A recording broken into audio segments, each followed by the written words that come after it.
कृष्ण के चचेरे भाई नेमिनाथ, और उसके पहले तक चले जाते हैं तो आदि ब्रह्मा, ऋषभ देव, पहले तीर्थंकर। वेदों में जिनकी चर्चा है, श्रीमद् भागवत के 8वें अध्याय में जिनके आख्यान हैं, और उन ऋषभ देव ने आत्मशुद्धि के लिए इस श्रमणों का मार्ग प्रारंभ किया। रघुवंशम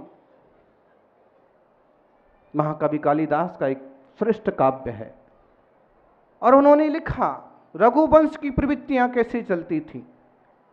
शिशु काल में शिक्षा, युवा काल में शस्त्र धारण करना, प्रौढ़ काल में परिवार का संचालन, और वृद्धावस्था में संन्यास आश्रम।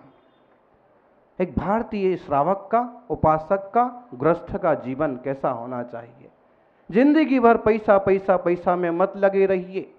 आदमी केवल पैसे से बड़ा नहीं होता है, केवल धन से व्यक्ति बड़ा नहीं होता है, कोई मन से बड़ा होता है तो सच में बड़ा होता है। धन तो बहुत लोगों के पास होता है, मन सबके पास नहीं होता है कि हम इसे कहीं ठीक जगह खर्च करें। कमजोर वर्ग, शोषित वर्ग तक हमारा हाथ पहुंचे। सौभाग्यशाली हैं वे लोग जो इतनी उदारता रखते हैं कि अपने आसपास के माहौल में भी दान करते हैं, कमजोर लोगों की हेल्प करते हैं, गरीब विद्यार्थियों को पढ़ने में सहयोग करते हैं। जैन समाज को भामाशाह दान भी यूं नहीं कहा जाता है, और हम इसमें आपको और प्रोत्साहित करना चाहेंगे कि इन चीज़ों को भूलिए मत। मंगल कलश की स्थापना करना बहुत सौभाग्य की बात है, लेकिन एक कमजोर और गरीब व्यक्ति के भेंट में भोजन पहुंचाना उससे भी ज्यादा सौभाग्य की। महावीर स्वामी ने पशु पंछियों की भी दया की बात कही है। आज हम देखते हैं पाश्चात्य संस्कृति में क्या नहीं हो रहा, कि पाश्चात्य संस्कृति कहती है विश्व एक बाजार है, यहां सब कुछ बिकता है, केवल आदमी को भोगने का अधिकार है। पाश्चात्य लोगों की जो सोच है, थोड़े से अच्छे लोग सब जगह मिलते हैं, नहीं तो आजकल जिस तरह से मशीनीकरण हो रहा है और पशु पंछियों का कत्ल हो रहा है। पाश्चात्य संस्कृति कहती है विश्व एक बाजार है, यहां सब कुछ बिकता है, केवल आदमी को खरीदने का अधिकार है। भारतीय संस्कृति कहती है विश्व एक परिवार है, यहाँ सबको प्रेम से मिलकर के रहने का अधिकार है। अयम निजा परो बेति गुणनाम लघु चेतसाम उदार चरितानाम तु वसुधैव कुटुंबकम। उदार चरित व्यक्ति के लिए सारी वसुधा कुटुंब है, हम पराया न समझें किसी को।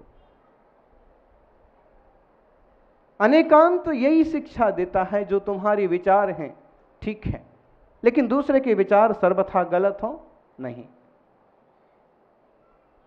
राज्यपाल महोदय ने केवल 2 शब्द,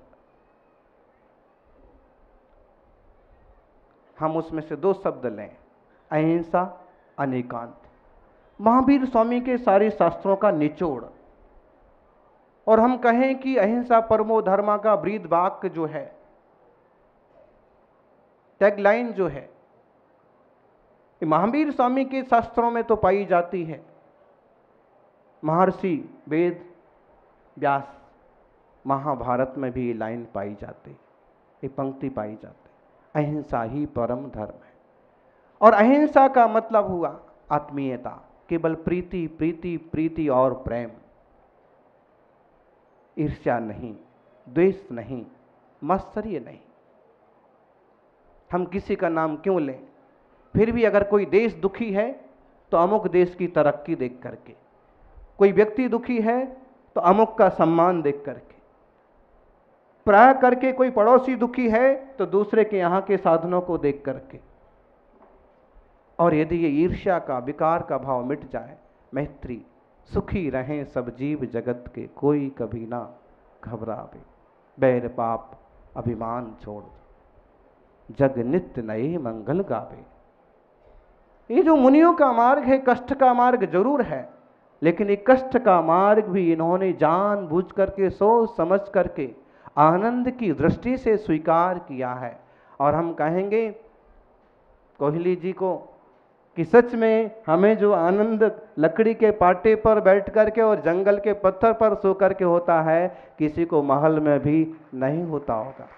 एक पूर्ण निश्चिंतता, एक सहज स्वाधीनता, एक सारे लोगों के लिए, देश के लिए प्रार्थना करने की पूर्णता, अनुकूलता, किसी के कोई बंधन नहीं, बस जितना बने लुटाना। महर्षि व्यास और सुखदेव जी का उदाहरण कभी सामने आता है।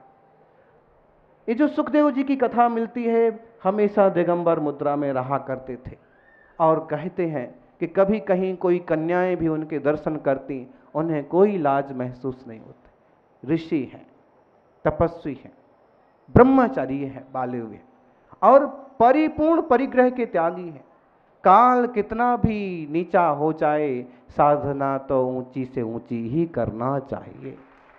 महावीर क्षत्रिय थे और हमें ऐसे लगता है कि जैसे महावीर कहते हो कि क्षत्रिय हो, मुनि और तपस्वी बनो तो ऐसे कठोर तपस्वी बनो, और सम्राट बनो तो महाराणा प्रताप और शिवाजी की तरह बनो। किसी भी क्षेत्र में आप हैं, ईमानदारी और पूरी निष्ठा से, पूरी शक्ति से काम करिए। आज लोग छोटा बड़ा समझते हैं, जबकि प्राकृत की एक सूक्ति कहती है, कम्मुणा ब्रह्मणो होई, कम्मुणा होई खत्तियो, वैश्यो कम्मुणा होई, शुद्धो हवदि कम्मुणा। आदमी, व्यक्ति अपने कर्म से क्षत्रिय होता है, ब्राह्मण होता है, शूद्र होता है। हम किसी को तुच्छ और शूद्र नहीं कह सकते हैं। अस्पृश्यता का जो कलंक पिछले इतिहास में रहा, वो पूरी तरह से समाज से धुलना चाहिए। बेटियों का संरक्षण होना चाहिए, शिक्षा का प्रचार प्रसार होना चाहिए, स्वच्छता के लिए सावधानी होना चाहिए और सबके प्रति आत्मीयता और प्रेम होना चाहिए। कोई भी समस्या का समाधान निराशा नहीं है, आत्महत्या नहीं है। पुरुषार्थ करिए। एक बार हारने से जिंदगी खत्म नहीं हो जाती है। जीवन में कोई मोड़ आता है, फिर टकराइए, फिर कोशिश करिए।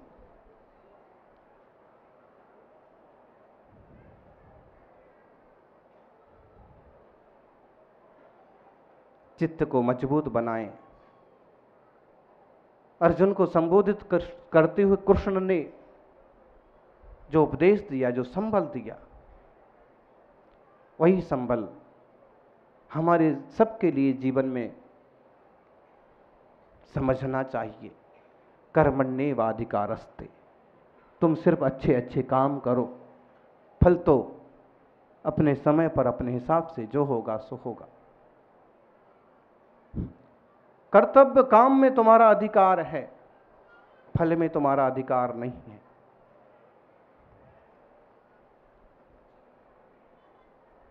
सज्जनों, किसी को तुच्छ और बेकार मत समझिए। लोग कहां से कहां पहुंच जाते हैं, चीजों की क्या से क्या कीमत हो जाती है। हमें पूछिए तो हम भी कभी किसी विद्यालय और कॉलेज में पढ़ते थे, लेकिन तपस्वी सम्राट गुरुवर सन्मति सागर जी ऐसे निखारा कि आज यहां आप सबके सामने इस रूप में विराजे। कोहली जी को देखिए, एक पांव पूरी तरह से तंदुरुस्त नहीं है, फिर भी कहां से कहां पहुंच गए और आज गुजरात के प्रथम पुरुष के रूप में विराजे।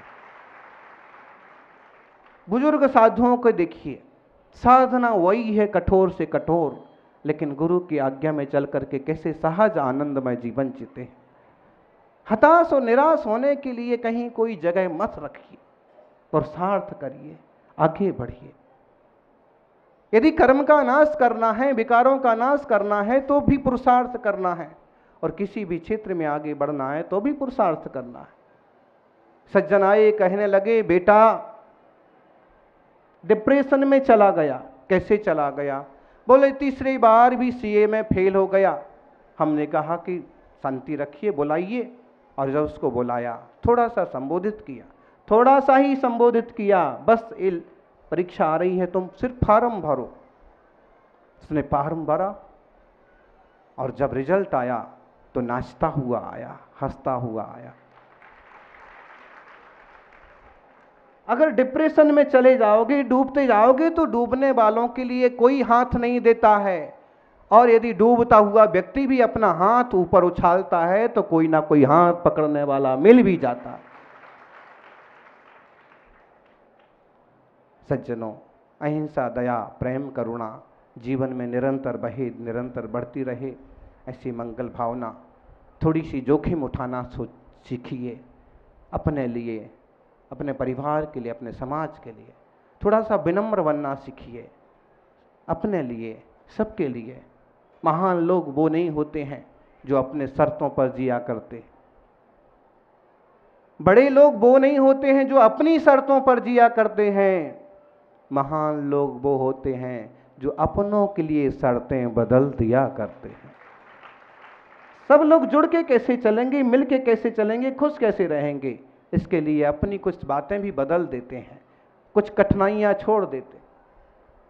तपस्वी सम्राट बड़े महान तपस्वी संत थे, और हम साधु तो जो सामान्य साधना है कि 24 घंटे में एक बार ही आहारचर्या है, सुनिश्चित है, कुंद कुंद स्वामी निर्धारित किए, और जमीन पर ही सोना है, दिगंबर ही रहना है, केस लॉन्च करना है, जो कठोरतम साधना है वो। लेकिन हमारे गुरुवर 8-8 दिन के लगातार निरंतर निर्जल उपवास करते थे। सारे महाराष्ट्र सांगली के लोग हैं, अंकली कुंजवन के लोग, इचलकरंजी के लोग हैं, राजस्थान के लोगों को बहुत सौभाग्य मिला। गुजरात के लोग इस मामले में थोड़े कम रहे, केवल 2 चतुर्मास हुए, लेकिन उसमें एक जो चतुर्मास हुआ दाहोद का, उसमें 180 दिन में केवल 15 दिन ही उन्होंने पानी लिया था और उबला हुआ केला, बाकी कुछ नहीं। ऐसी कठोर साधना हमारे प्राचीन काल के ऋषि कैसे होते होंगे, वो रूप उनने दिखाया। जमीन में बैठे थे, भक्तों ने कहा, भगवान इतने बड़े तपस्वी हैं आप, राज्यपाल जी, मंत्री जी आपके पास आते हैं, बड़े बड़े लोग आशीर्वाद पाते हैं, आप जमीन में क्यों बैठे हो? प्यारा सा जवाब दिया, जमीन में बैठा हुआ व्यक्ति कभी लुढ़कता नहीं है, नीचे गिरता नहीं है। पहले ही जमीन में बैठे हो, अब गिरने का कोई चांस नहीं है। सार गर्भित है, यदि तुम चारित्र से जुड़े हुए हो तो कठोरता से जुड़े रहो, गिरना मत। बहुत ज़्यादा ऊंचे चढ़ने की, बहुत ज़्यादा ऊंचे बनने की कोशिश करिए, लेकिन अपनी औकात से ज़्यादा अपनी कीमत जब हम बनाने लगते हैं तो फिर हमारे ही लोग हमसे दूर होने लग जाते हैं। हम कितने भी कीमती बन जाएं, आपने प्रेम और श्रद्धा का उदाहरण देखा।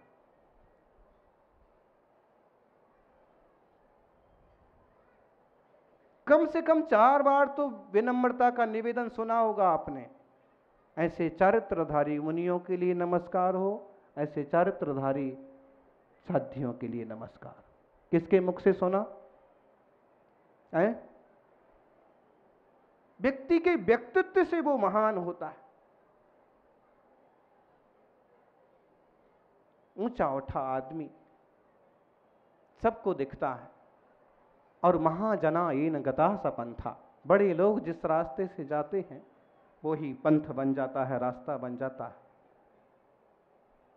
हम अच्छे रास्ते से चलें।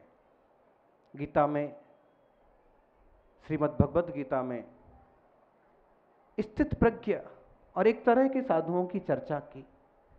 युक्त आहार विहारस्य, युक्त बोधस्य कर्मसु, युक्त निद्रावबोधस्य, योगो हवति दुःखः। आचार्य श्री कुंद कुंद ने अपने प्रवचन सार में 226 नंबर की गाथा में भी इसी तरह की एक प्राकृत सूक्ति 2000 साल पहले लिखी। और साधुओं के लिए जो एक मार्गदर्शन है कि युक्त, युक्त का मतलब योग्य, समझदारी पूर्वक, युक्त आहार हो, शुद्ध आहार हो, विवेकपूर्ण आहार हो, योग्य नींद हो, व्यवस्थित नींद हो, सोते ही रहो ऐसा नहीं, योग्य बोध हो, योग्य शिक्षा हो। योग्य आचार विचार व्यवहार हो। और इसे महावीर कहते हैं जदम चरे जदम चिट्ठे जद मासे जदम सये जदम भुंजिज्य भाषिज्य जदम पावम ना बंधई। ये प्राकृत भाषा की सूक्ति है और ये प्राकृत भाषा का ग्रंथ है जो अभी विमोचित किया गया श्री कोहली जी के द्वारा, ज्ञानपीठ से छपा है। कई अच्छी नीतियों का इसमें संग्रह हुआ है। तो हमारी संस्कृति को, हमारी रीति नीति और मूल्यों को हम संभालें। ध्यान रखना, अंधेरे में छाया साथ छोड़ देती है, बुढ़ापे में काया साथ छोड़ देती है। अंधेरे में अपनी छाया कहाँ समझ में आती है। अंधेरे में छाया साथ छोड़ देती है, बुढ़ापे में काया साथ छोड़ देती है। जिंदगी भर जिस लक्ष्मी और धन दौलत को कमाने में सांसें बर्बाद करते हैं, मरते वक्त वह माया साथ छोड़ देती है। इसके लिए ताली मत बजाइए, सिर्फ समझिए कि जब तक दिन है तब तक अच्छे काम कर लो, दिन में ही भोजन कर लो, दिन में ही सेवा कर लो, जो जो जरूरी है सो लाइट में उजाले में समय पर कर लो। और इसका एक अर्थ ये भी है कि जब तक सांसें हैं तब तक जो जो करने लायक अच्छा काम है सो कर लो। आपके जाने के बाद न तो बनारस की वंदना होगी, न काशी के दर्शन होंगे, न शिखर जी के दर्शन और न गिरनार जी के। हाथ पांव चलते हैं तो कर लो। बुढ़ापे में काया साथ छोड़ देती है, कमजोर हो जाते हैं, शरीर साथ नहीं देता है। और परिवार के लिए, कुटुंब के लिए जिस माया को इकट्ठा करते हैं ना, मरते वक्त तो माया साथ छोड़ देती है। धन कमाइए नीति पूर्वक, लगाइए दीन दुखियों की सेवा में। अगर ऐसा आ गया जीवन में तो बहुत अच्छा होगा।